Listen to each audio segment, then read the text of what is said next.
সুমি রান্নাঘর পেজ থেকে ভাইয়া আপুদেরকে জানাই আবারও স্বাগত। তো আজকে আপনাদের মাঝে নিয়ে চলে আসলাম ইলিশ মাছ বেগুন দিয়ে ভুনা করব, করলা ভাজি।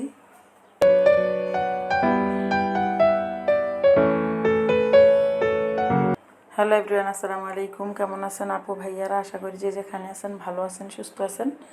আলহামদুলিল্লাহ, আমি আল্লাহর অশেষ রহমতে আপনাদের দোয়ায় ভালো আছি, সুস্থ আছি। তো আজকে আপনাদের মাঝে শেয়ার করব কালো বেগুন ভাজবো, তারপরে ইলিশ মাছ ভাজবো, ভাইজা এটাকে আমি ভুনা করব। তাই আপনাদের মাঝে নিয়ে চলে আসলাম আজকের এই রেসিপি। সাথে আছে উস্তা ভাজি।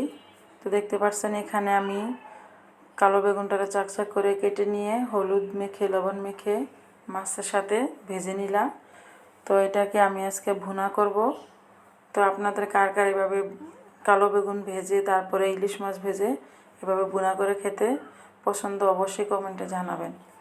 তো আপনারা কারা কোথা থেকে আমার ভিডিওটা দেখছেন, কাছে এবং দূরে, দেশে এবং দেশের বাহিরে যে যেখান থেকে দেখছেন, অবশ্যই আমার ভিডিওটি যদি আপনাদের কাছে ভালো লেগে থাকে তাহলে একটি লাইক কমেন্ট শেয়ার করে দিবেন। আর যারা এখনও আমার ফেসবুক পেজে ফলো দিয়ে যুক্ত হননি, অবশ্যই ফলো দিয়ে যুক্ত হয়ে যাবেন, আমার পেজের সাথে থাকবেন। তো দেখতেই পাচ্ছেন এখানে আমি মাছটাকে ভাজলাম, বেগুনটাকেও ভেজে নিলাম। এখন এখানে আমি ফ্রাই প্যানের ভিতরে পেঁয়াজ কাঁচামরিচ ভেজে এখানে অল্প একটু লবণ দিয়ে হলুদের গুঁড়া দিয়ে এটাকে আমি বসিয়ে দিব এখানে ভুনা। তো এখানে যেহেতু ইলিশ মাছ দিয়ে ভুনা করব, এখানে কোনো মশলার প্রয়োজন হবে না। আমি এখানে শুধু নামানোর আগে জিরার ফাঁকিটা দিয়ে দিব। তো দেখতেই পাচ্ছেন দিয়ে এখানে সব দিয়ে দিলাম, রান্নাটা হয়ে গেল, মাছটুকে দিয়ে দিলাম, সব কিছু ওকে হয়ে গেছে। ওদিক দিয়ে করলা ভাজিটাও হয়ে গেছে। তো কারা কারা এভাবে বেগুন মাছ দিয়ে ভুনা পছন্দ, অবশ্যই কমেন্টে জানাবেন। তো দেখতেই পাচ্ছেন আমি এখন হয়ে গেছে, এখানে জিরার ফাঁকিটা দিয়ে দিলাম, কমপ্লিট হয়ে গেছে আমার রান্নাটা।